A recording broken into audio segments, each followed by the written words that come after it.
male supremacist gave that 6th grade speech like his class was in the top 5 of winning a free pizza party. Girl, bye. Y'all already know what time it is. I got the black V-neck on.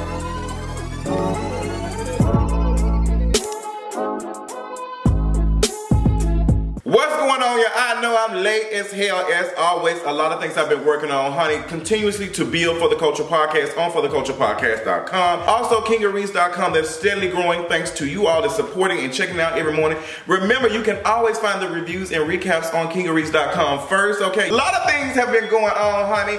I know I'm tired of giving y'all these tight-ass button-ups and stuff. I have been working with one of my guy friends who's been helping me style and stuff, and he had me buy a couple of pieces. Shout out to him, Dwayne. I'm gonna give y'all this information if you're interested in the Atlanta area. He's very talented.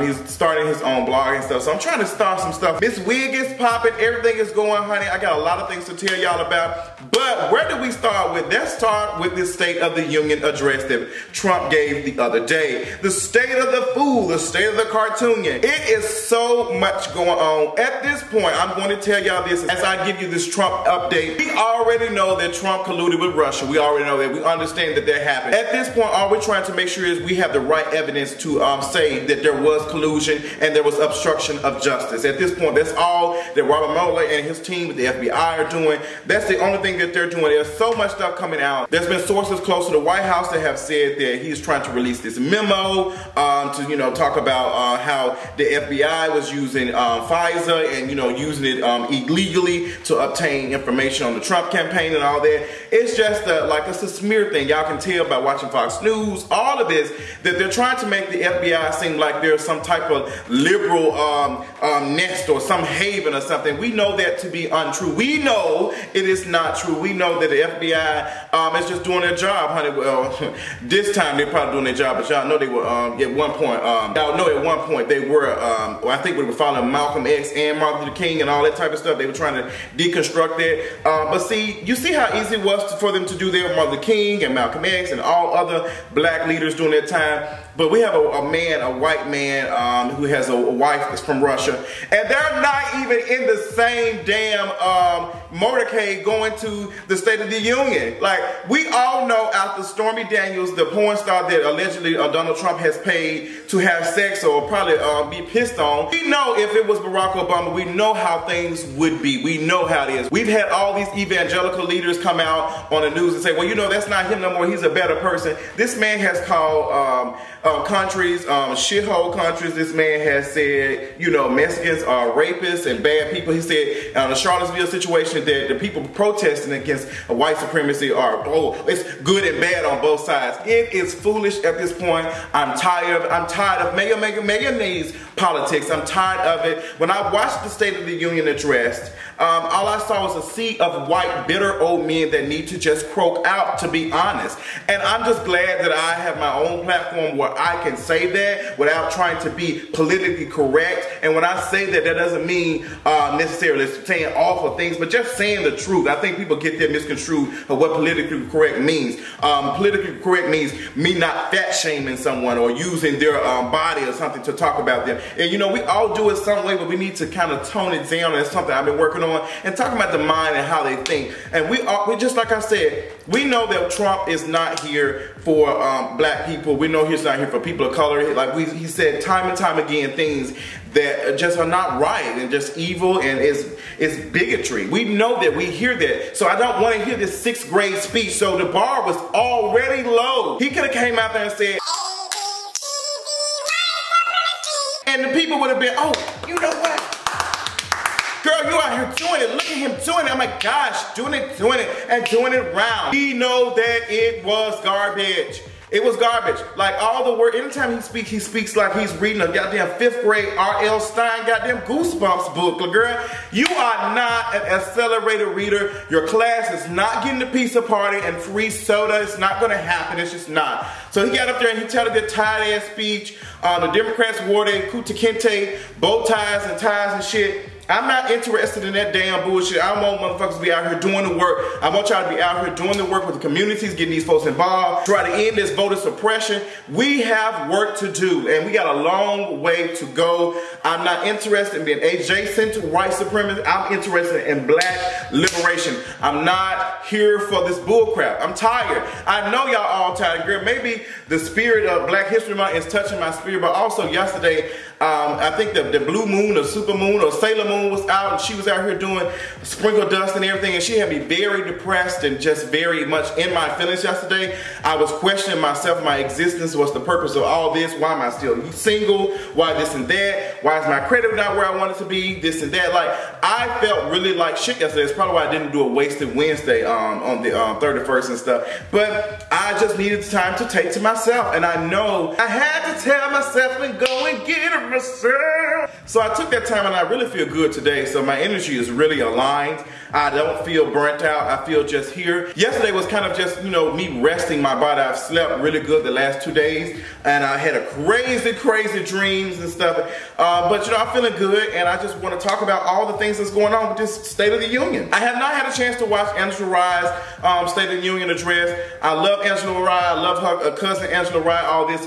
But I didn't even watch it. I didn't watch Maxine Waters. I didn't watch any of that. Just not interested in it. She said a couple things on NBC the other day, and I watched that little excerpt or whatever you want to call it. And you know, that was it. But overall, the Trump campaign, we know that they colluded with Russia. It's just at this point we need to just be able to see that Donald Trump, we have evidence of him colluding with Russia. But girl, I'm just going to read off a couple of things that have happened so far. Now, Trump has talked to several officials that have been in some way, some key in the Russia investigation. Now, let me tell you what's been going on. Deputy Attorney General asked if he was on Trump's team. Trump asked Rod Rosenstein, girl, are you on my team? Girl, are you basically like, are you with me? Not if you're going to get down to the T and let me know what happened, but are you with me? Girl, are you with me or against me? Bitch, who are you, Lord Voldemort? No, ma'am. Dan Coates asked to lean on Comey. Like, girl, what? Like, what is this? What? NSA Director Mike Rogers asked to publicly announce no collusion. Jeff Sessions pushed to not recuse. He asked him, girl, don't recuse yourself. Stay there because I need you to do the work. Deputy FBI Director Andrew McCabe asked how he voted. Girl, Trump asked him if he voted for him, basically. Like, these are the people who are, you know, are involved in some way with the Russia investigation, with the Russia probe, whatever you want to say. And he's talking to these people. How is that not him? Girl, we know what the T is, but we just got to prove it. We got to prove it. And last but not least, Director Comey. Well, former FBI Director Comey, you know, basically just talked to him several times. Like, girl, I need you to dismantle this. I need you to dismantle this. Basically asked him for his loyalty. Like, and these white folks all on CNN and on NBC saying, well, you know, just asking to be loyal. I mean, it's garbage. It's that. Let me tell you something. These folks are leaking information in the White House, and they're doing that because they are scared that this shit's gonna be really serious, and they know it, and they trying to protect themselves. It's a reason. Oh, that's why they got them. That's why Trump and stuff got this, you know, little thing where they're saying, girl, you can't use no personal phones because they already know what the T is, girl. We coming. But other than that, I don't want to talk about no more mayo supremacy. Let's talk about a light mayonnaise supremacy. The Grammys 2018. Whatever year you want to call it, we were just so ecstatic by so much black culture. Girl, it was so much black culture in there. I'm surprised we did get a video backstage of Kim Kardashian. Girl, garbage. It was so much black culture. But none of the black culture basically got any awards. Girl, the safe quote-unquote black culture got album of the year, Bruno Mars.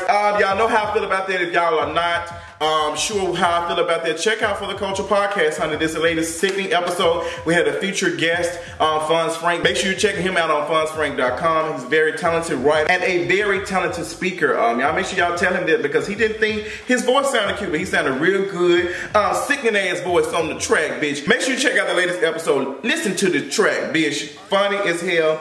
But Bruno Mars was a very safe candidate for that. Considering we had people like Jay-Z who talked about police brutality, talked about other things. He talked about a lot of black issues, and he used his music to be able to convey a message. And that's something that we don't get anymore. We've been getting Sesame Street beats, Sesame Street rhymes, and cash, blah, blah, blah, blah. We've been doing mumble rap, and that's basically not been telling us anything other than us making us feel good. I guess you would call that the black of the black ass church, okay? because I think sometimes in some churches, we're more concerned with the music and making our people feel good versus giving them tools and stuff to go out here and to be able to fight white supremacy. I don't know if Trump behind this apartment or something farting, but girl, tone this shit down. I'm doing the video. But the Grammys overall, she was alright. Lady Gaga's performance was not feeling that shit. We had, what was she playing, Mary Tonight? I don't know what the hell this shit was. It was boring as hell. Kendrick Lamar got out there and told a story. He just shook the shit up. The white people love him at the Grammys, honey, but they don't love him enough to give him Album of the Year.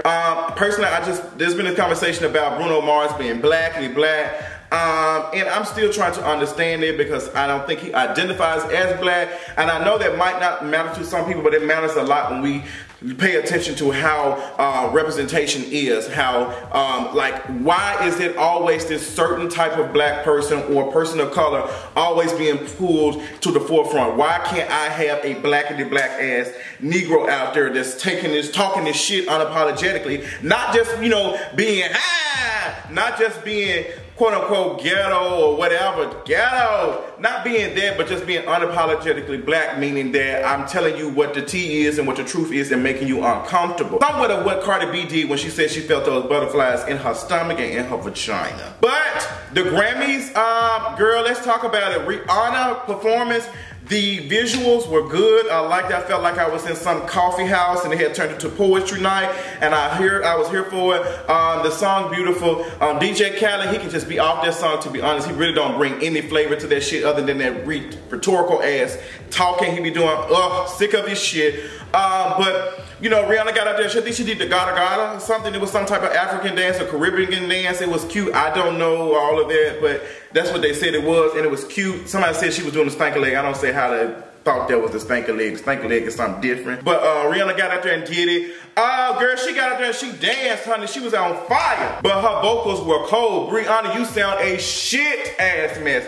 But I expect nothing less from you sounding shit ass mess, because that's just what you gonna do, because that's just who you are. But girl, their vocals was garbage, girl. She was just, oh my God, she got out there and she was bopping, just moving, and her vocals were still not here. It's the journey. I'm still here, girl, she was just moving. And her vocals were froze. That's a game we used to play in high school. We say, duh, and you had to freeze until somebody untag you. Girl, I was so garbage in high school. I might one day go through my yearbook for y'all, because I've been out of school almost, what, fucking 15 years to be in 2020? 15, 20. Rihanna and Bruno Mars, what y'all trying to do? Be safe. Bruno Mars, Cardi B came out and performed. I liked it. I liked it. She came out there and, you know, and quoted those Sesame Street ass lyrics and shit. It was cute. The only thing I really liked from Miss Cardi B was when she performed, well, not a performance, when she did the Alexa commercial. It was cute. But I'm telling you now, like, Cardi B, you starting to be like a gimmick a little bit, and like it's expected of you to be like that. And white people already feel safe around you doing that shit. So it's just like, oh my God, yeah, be niggerish for us, but not too much niggerish. I don't know if I'm the only person that's getting that, but I do see that a little bit. So Cardi B, make sure that you self-sustaining yourself, because girl, I already see it, girl. I don't see it for another 3-4 years for you if you don't get on the right track and be born this way and let that trash ass nigga Offset go. Jay-Z deserves some award, but I was not sure, because considering that award was a response to infidelity allegations of him cheating on his wife, and I still don't know if that was a scheme that Tyler set up to come to us with the bullshit, but it was cute or whatever. He did a little something for my spirit. Blue Ivy was the true winner of that night. Blue Ivy and her gummy bears, everything. She was fucking with them hoes. She was doing this and that. I said, come on, Blue Ivy. It just seeing B just be there. Like, girl, what she had said, told that girl, she had told her to calm down when that girl had said that dreamers have built this country. Bitch, where? Bitch, where? Slaves built this country. Now, dreamers have maintained this country through cheap ass labor. Now I will say that, but they have not built this country, okay? Because a lot of dreamers come over here and, you know, willingly. Slaves did not come over here willingly. So Miss Cabela, don't let this, you know, this narrative and stuff that's going on right now, don't let this commotion and stuff confuse you of who the true enemy is, okay? Let me tell y'all, Hunger Games type of shit. Focus on the true enemy, okay? But don't be, you know, trying to discredit what slaves have done for this planet. I mean, Well, child said Planet. I'm talking about Captain Planet. Don't discredit what slaves have done for this country. I mean, this whole capitalistic agenda is built off of cheap labor, some form of it. Even if it's cheap labor, if it's free labor, like that's what it is. And I'm sick of it. I'm not sure how we truly destroy or how we even fight it sometimes. I'm not really sure. And I asked myself yesterday, like, damn, what do we need to do? Like, what is the purpose of this? I'm only here to just pay bills and to exist, to try to go on dates and they turn out garbage, or try to reach out to somebody who does not give a fuck about me. I don't know what is the purpose of all this. And I think about, you know, who created all of this? And if I even get the answer to that, who created the creator?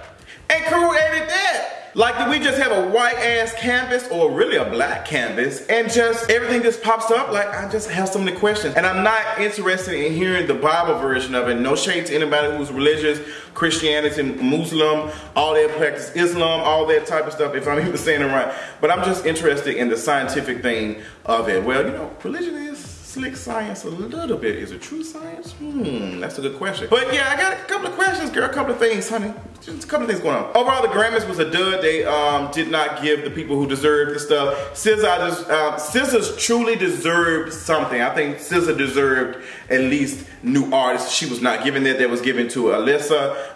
And she, you know, she got up there and she said, she dragged her and she said it's a popularity contest.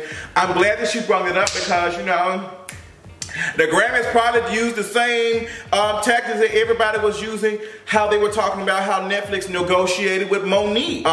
Monique, you don't have that much social capital, so we're not going to give you that much money. SZA, you don't have that much social capital, we're not going to give you this award. And that's how it is now. If we compare a black artist to a white artist based off of sales and all that, of course the white artist is going to win. I mean, you got white people getting out here far on the track and sell like 1 million goddamn singles of that shit. Black folks can, you know, come from absolutely fucking nothing, no money, no nothing, living in the slums and spending the little money they got to produce something. And they have done all this work, fight white supremacy, fight, you know, people looking at them like, girl, like SZA really did something. She was writing, and a lot of writers who you can't come out and produce stuff. So shout out to you, SZA, you deserved something, I think, at least. I'm glad Cardi B ass did not win. I think it's a little too early considering how many artists have really spent their time out here crafting some really great pieces of art, and I just don't think, I think it was just too early for Cardi B. I just think I need to hear her rap live first before that. But it's cute, like, the fact that she was even nominated gives me some tease of how that shit works in popularity contests. It's not about the work and how somebody's crafted this stuff. That's what it is. Ed Sheeran won some shit. They didn't even televise the R&B award. It really didn't even matter. Bruno Mars got the R&B award. Ooh, Jesus, I can't, I'm tired of it.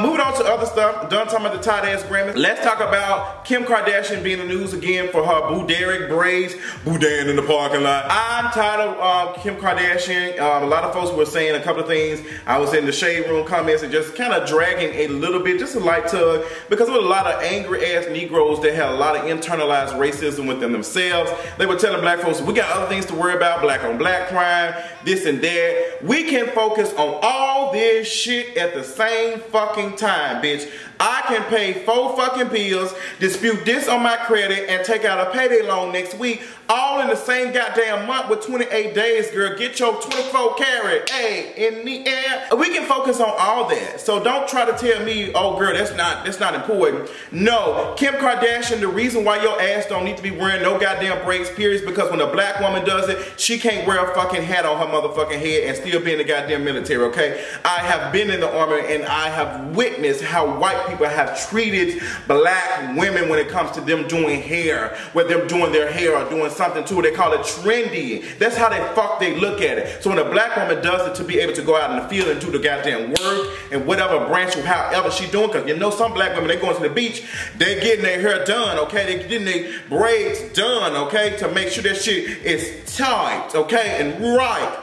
But when Kim Kardashian does it, she's a war. Oh my God, we got to da-da-da-da-da. But when black women do it, it's kind of ghetto, it's trash, all this. But when a white woman does it, and I don't want to hear this shit about, well, she's Armenian, she's not this and that, she's white. If I ask get pulled over tomorrow, they're probably gonna say, oh girl, we ain't gonna shoot your ass because you white. Well, I'm Armenian. Well, girl, you good enough. So think about that before you make those dumb ass comments, okay? I'm trying to educate and I'm trying to help people understand. As I was once a young coon, I believed in dumb ass shit like that. I believed in, oh, you know, that shit doesn't, you work hard, you play hard. It doesn't work like that. It does not, one person cannot defeat the system like that. Just not, it's just not gonna work. I can do whatever I want to, but at the same time, I'm still a black person. Case in point, Thurgood Marshall used his privilege, the little privilege that he had as being a person of color. He realized that, you know, although he was biracial, you know, he was a lighter skin, he used that to climb up and do what the things that he's doing, becoming a Supreme Court's justice, okay, in a white man's world.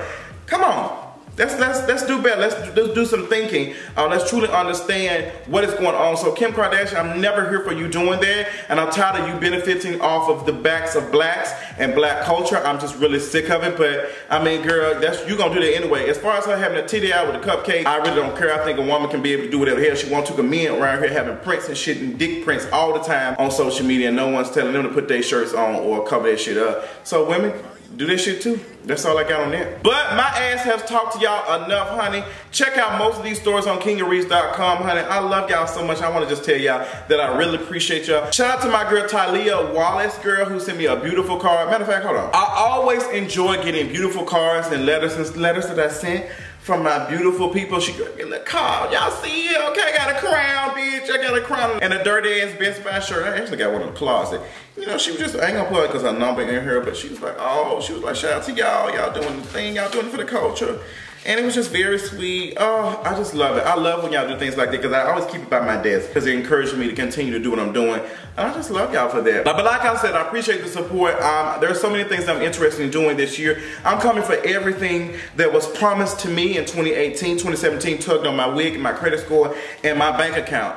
This year I'm going to use the blessings and things that I have received to give back to the community, give back to people in so many ways, shape, and form. So y'all pay attention to that. I'm working on some type of scholarship program, working on a lot of things on doing it for the culture. We're doing some stuff, honey. We're really trying to get out here and do the work. And I do have, since it's February the 1st, I don't know when y'all gonna get this video. According to Miss YouTube, we're gonna find out. But we've been asked, For the Culture Podcast has been asked to be on the Grapevine TV, and we will be in New York from February 12th to February, I think the 19th. We'll be in that area. But we'll be in Newark, New Jersey that weekend. But the week of Valentine's Day, that Tuesday, we will be in New York City, honey. We're gonna work on something probably, I don't know, we're gonna have a very busy schedule, doing a lot of work and a lot of podcasts and stuff. I'll be, you know, pooching around and seeing what the tea is. But, you know, if you are interested in doing some type of meet and greet, maybe we can schedule something like that because I'm always interested in meeting the people who support us. Let me know. Make sure you're emailing that at justin@kingofreach.com. I love y'all. Y'all have a good ass afternoon, good evening, whatever time y'all receiving this. And remember that I love y'all because I love us for real. I'll talk to y'all hosts later. Bye, bitch! Next time you're walking past people, say excuse me. Don't be pushing through people. Alright? But you did, and you didn't say nothing until I said something. Oh, you didn't realize that you were squeezing through people and that you didn't fit. You didn't realize it. Well, let me help you realize it, that you're not invisible and that you motherfucking pushed me to get to where you was going, alright? Let me help you realize that. Okay? Open your pretty eyes. Have a good day.